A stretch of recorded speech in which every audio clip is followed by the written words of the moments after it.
విశ్వాసమునకు కర్త దాన్ని కొనసాగించువాడైన యేసుక్రీస్తు ప్రభు నామంలో మీ అందరికీ నా హృదయపూర్వక వందనాలు. ఈరోజు మన ధ్యానం మత్తయి సువార్త 9వ అధ్యాయం 9 నుంచి 13 వచనాల వరకు. ఒకసారి చదువుదామా? 9వ వచనంలో, యేసు అక్కడి నుండి వెళుచు సుంకపు మెట్టంతా కూర్చుని ఉన్న మత్తయి అని ఒక మనిషిని చూచి నన్ను వెంబడించమని అతనితో చెప్పగా అతడు లేచి ఆయనను వెంబడించెను. 10 ఇంటిలో భోజనమునకు యేసు కూర్చుని ఉండగా ఇదిగో సుంకర్లను పాపులను అనేకులు వచ్చి ఆయన యొద్దను ఆయన శిష్యుల యొద్దను కూర్చుండిరి. 11 పరిసయ్యులు అది చూచి మీ బోధకుడు సుంకర్లతోనూ పాపులతోనూ కలిసి ఎందుకు భోజనం చేయుచున్నాడని ఆయన శిష్యులను అడిగిరి. 12 ఆయన మాట విని రోగులకే కానీ ఆరోగ్యం గల వారికి వైద్యుడక్కర్లేదు కదా. 13 అయితే నేను పాపులను పిలవవచ్చుతని కానీ నీతిమంతులను పిలవరాలేదు గనుక కనికరంని కోరుచున్నాను కానీ బలిని కోరను అను వాక్యభావం ఏమిటో మీరు వెళ్ళి నేర్చుకునుడని చెప్పెను. ఇక్కడ ప్రభువు మత్తయిని పిలిచిన పిలుపుని బట్టి చూస్తే మనకు అర్థమవుతుంది ఆయన ఎవరి బ్యాక్గ్రౌండ్ని చూసి పిలిచేవాడు కాడు అని. ఎందుకంటే మత్తయి ఒక సుంకపు ఉద్యోగి, అంటే ట్యాక్స్ కలెక్టర్. యూదులు ట్యాక్స్ కలెక్టర్స్ని దేశద్రోహులుగా ఒక పీడించేవారుగా చూసేవారు. ఎందుకంటే వీరు బలవంతంగా తమ తోటి సహోదరుల దగ్గర నుంచి ట్యాక్స్ అంటే పన్ను వసూలు చేసి రోమా ప్రభుత్వానికి కొంత ఇచ్చి కొంత వారే ఉంచుకునేవారు. ఆ విధంగా ధనవంతులుగా చెలామణి అవుతున్నవారు ట్యాక్స్ కలెక్టర్స్. వారిలో మత్తయి ఒకడు. అయినా అలాంటి వృత్తిలో ఉన్నవాడిని యేసుప్రభు పిలిచారు. ఈయన అందరి చేత ద్వేషించబడుతున్నా, అందరి చేత దూషించబడుతున్నా కూడా ప్రభు అతన్ని కోరుకున్నారు. దేవుడు మన వృత్తిని కాదు మన హృదయాన్ని చూస్తారు అనే విషయం ఇక్కడ మనం అర్థం చేసుకోవాలి. ఇది మనకు చాలా ధైర్యాన్ని కలిగించే విషయం కూడా. మన స్థితిని కాదు, దేవుని కృపను బట్టి ఆయన కృపను ఆధారం చేసుకొని మనం బ్రతకొచ్చు అన్నది మనకు చాలా ధైర్యాన్ని ఇస్తుంది. అండ్ అదే మనకు చాలా స్వేచ్ఛనిస్తుంది కూడా. అందుకే పౌలు కొరింథీయులకు రాసిన మొదటి పత్రికలో రాస్తున్నాడు 1వ అధ్యాయం 27-29 వచనాల్లో, ఏ శరీరియో దేవుని ఎదుట అతిశయింపకుండానట్లు ఎన్నికైన వారిని వ్యర్థం చేయుటకు లోకంలో నీచులైన వారిని, తృణీకరింపబడిన వారిని, ఎన్నికలేని వారిని దేవుడు ఏర్పరచుకున్నాడు అని. ఇది మనకు చాలా ధైర్యాన్ని ఇస్తుంది కదా. ఎలాంటి పరిస్థితిలో ఉన్నప్పటికీ కూడా దేవుడు పిలుచుకుంటే మన పరిస్థితిని అంతటినీ బాగు చేయగలడు. మత్తయిలో గొప్ప విషయం ఏంటంటే వెంటనే స్పందించాడు. ఇది కావాలి నేడు ప్రభువుకి కూడా. ఆయన వాక్యం విని మనం వెంటనే స్పందించాలని ప్రభు కోరుకుంటారు. మరి మనం స్పందిస్తున్నామా? మన రెస్పాన్స్ ఎలాగుంది? ఒకసారి మనల్ని మనం పరీక్షించుకోవాలి. మత్తయితో యేసుప్రభు చెప్పింది 2 పదాలు, నన్ను వెంబడించు అని. మత్తయి వెంటనే లేచి వెళ్ళిపోయాడు. ఆస్తి, ఉద్యోగం, భవిష్యత్తు దేని గురించి ఆలోచించలేదు. అవన్నిటినీ వదిలిపెట్టి దేవుడు పిలుపు ఇవ్వగానే ఆలస్యం చేయకుండా వెంబడించాడు. ఆ తర్వాత మత్తయి తన స్నేహితులను కూడా యేసుప్రభు దగ్గరికి తీసుకొచ్చాడు. అతని ఇంట్లో భోజనం ఏర్పాటు చేసి ఇతర ట్యాక్స్ కలెక్టర్స్ని ఇంకొందరిని పిలిచాడు. అతడు వ్యక్తిగతంగా మారడమే కాక ఇతరుల మార్పు రావడానికి అవకాశాన్ని కల్పించాడు. నిజంగా మార్పు నొందిన వ్యక్తి ఇతరుల మార్పుకు ఒక సాధనంగా మారతాడు. ఈ విషయాన్ని మనం గుర్తించాలి. అది మనలో జరిగిందో లేదో మనం చూసుకోవాలి. అప్పుడు మనకు అర్థమవుతుంది నిజంగా మనలో మార్పు వచ్చిందో లేదో. అక్కడ పరిసయ్యులు అడిగారు, ఈయన పాపులతో ఎందుకు భోజనం చేస్తున్నాడు అని. వారు తమను తాము నీతిమంతులుగా అనుకుని ఇంకా వేరే వారందరినీ సిన్నర్స్గా అంటే పాపులుగా భావించేవారు.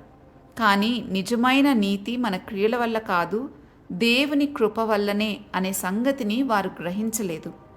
ఎంతసేపు వారు మేము దేవుని మాట ప్రకారం బ్రతికిస్తున్నామన్న గర్వంతో అలా లేని వారందరినీ చిన్న చూపు చూస్తూ వారి హృదయంలో ఉండవలసిన కనికరము, దయను వారు పోగొట్టుకున్నారు. అసలు లేనే లేవు.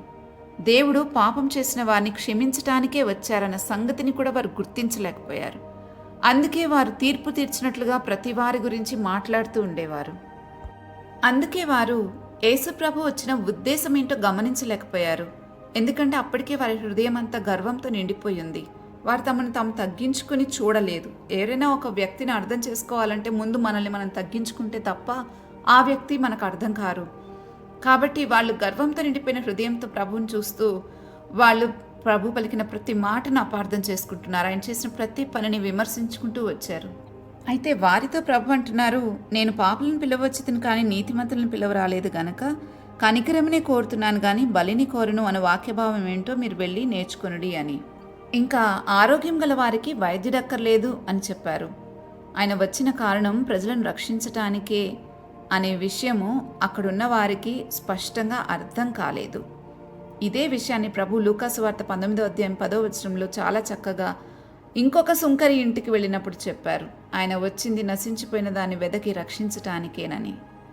ప్రభువు మాట్లాడగానే ఆ జక్కయ్యతో వెంటనే తన మనసు మార్చుకుని ఎవరి దగ్గరైనా అన్యాయంగా తీసుకుంటే వారికి 4 గంతలు ఇచ్చేస్తానని చెప్పాడు. నిజంగా ఈ విషయాలు మనం చదువుతున్నప్పుడు మనకు అనిపిస్తుంది, లోకంలో మనల్ని గురించి వీరు మతం మారుస్తున్నారని మన గురించి అనుకుంటారు. కానీ నేనంటాను, మనమెవ్వరము ఇంకొకరిని మార్చటానికి? అలా మార్చగలిగేదే అయితే అందరి వ్యసనపరుల్ని మారుస్తామని బోర్డు పెట్టుకోవచ్చు కదా. కానీ అది మనుషులకు అసాధ్యం, ఇంకొకరిని మార్చటం అనేది. అలాగే దేవుడు మాట్లాడితే మారకుండా ఎవ్వరూ ఉండలేరు. మతం కాదు, మనస్సు మార్చుకోకుండా ఉండలేరు. ఆయన పిలిస్తే ఆయనను ఫాలో అవ్వకుండా ఉండలేరు కూడా. మనుషులు చెప్పినందున మారేవాడు ఇంకొక మనిషి చెప్తే మరలా తిరిగి మారిపోతాడు. కానీ దేవుడు మాట్లాడినందున మారేవారు నిత్య జీవం వరకు కొనసాగుతారు, ఆయనతో కలిసి బ్రతుకుతారు. ప్రభువు మార్పును కోరుకుంటారు, కానీ ఇది మానవ ప్రయత్నంతో సాధ్యమయ్యేది కాదు. ఇది ఆత్మకార్యం. ఈ సత్యం తెలియక చాలామంది పాపం మనుషులే మారుస్తున్నారనుకుని దేవుని మీదే తిరుగుబాటు చేస్తున్నారనేది వాళ్ళకు అర్థం అవ్వట్లేదు. దాని పర్యవసానం చాలా తీవ్రంగా ఉంటుందని తెలియక చాలా పొరపాటు చేస్తున్నారు. ఈ ధ్యానం చివరిలో ఆయన కనికరాన్ని గురించి మాట్లాడటం మనం గమనిస్తాం. మనం కనికరం కలిగి ఉంటే మాత్రమే ఒక వ్యక్తిని కరెక్ట్గా అర్థం చేసుకోగలుగుతాం. కనికరం లేకపోతే చాలా కఠినంగా మాట్లాడి కఠినమైన తీర్పులు తీరుస్తాం, చాలా కఠినంగా ప్రవర్తిస్తాం కూడా. దేవునికి ఈ విషయం అస్సలు నచ్చదు. అందుకే అంటున్నారు, నేను కనికరంనే కోరుతున్నాను కానీ బలిని కోరట్లేదు అని. ఇంకా ఫైనల్గా ఏ స్థితిలో ఉన్నా దేవుని పిలుపు మనకు వస్తే వెంటనే స్పందించాలి. ఏ బ్యాక్గ్రౌండ్ నుంచి వచ్చామో ఆయనైతే చూడరు, కానీ మన హృదయపు స్థితి ఎలాగుందో మాత్రం తప్పక చూస్తారు. మనం ఒకటి గుర్తుపెట్టుకోవాలి, మనలో మార్పు జరుగుతుందంటే అది దేవుని ఆత్మ వల్లనే జరుగుతుంది. మనలో మార్పు తీసుకువచ్చేది ఆయన వాక్యమే. ఆ వాక్యం వినగానే రెస్పాండ్ అయితే, అంటే స్పందిస్తే, తగిన విశ్వాసాన్ని దేవుడు మన హృదయాల్లోకి పంపిస్తారు. యేసుక్రీస్తే కదా విశ్వాసానికి కర్త. ఆయన మనకు విశ్వాసాన్ని పంపించి దేవునికి ఇష్టలుగా చేస్తారు. స్పందించకపోతే మనకు విశ్వాసం రాదు. స్పందిస్తే మనలో విశ్వాసం కలుగుతుంది. ఆ విశ్వాసమే మనలో చాలా మార్పును తీసుకొస్తుంది. అప్పుడే మనం కనికరం కలిగి మనం పొందుకున్న దేవుని కృపను ఇతరులకు షేర్ చేసుకుంటాం. మత్తయిలాగా మత్తయి తన ఫ్రెండ్స్ అందరికీ యేసుప్రభుని చాలా దగ్గర నుండి చూపించాడు. ఆయన కూర్చున్న దగ్గరే, అంటే సేమ్ టేబుల్ని షేర్ చేసుకున్నారు వాళ్ళు. ఈ విషయాన్ని మనం అర్థం చేసుకోవాలి. మరి మనం ఎలా ఉన్నామో ఒక్కసారి పరీక్షించుకుందామా? ప్రార్థించుకుందాం. మా ప్రభువా, మా యందు కనికరముంచి మమ్మల్ని రక్షించినందుకు మీకు స్తోత్రం. సదాకాలం మేము మీతో ఉండడానికి మీరు చేసిన కార్యం అంతటి కొరకు మీకు కృతజ్ఞతాస్తుతులు చెల్లిస్తున్నాం.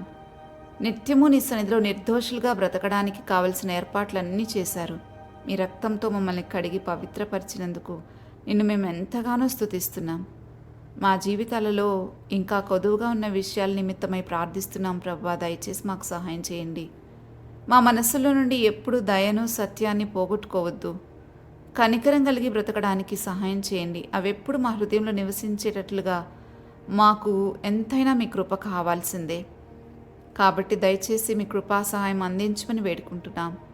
ఈరోజంతటినీ మీ చేతికి అప్పగిస్తున్నాం. ఏ పాపంలోనూ పడక నిష్కలంకంగా జీవింపచేయమని వేడుకుంటూ, నీ నామమే మహిమపరచబడే విధంగా మా జీవితంలో ప్రభువా, మా బ్రతుకులు అలా ఉండేటట్లు సహాయం చేయమని బ్రతిమాలుతూ యేసుక్రీస్తు ప్రభువా నామంలో అడిగి వేడుకుంటున్నాము తండ్రి. ఆమెన్. రేపటి ధ్యానంలో మరలా తిరిగి కలుద్దాం. అంతవరకు దేవుని కృప మనందరికీ తోడై ఉండును గాక. ఆమెన్.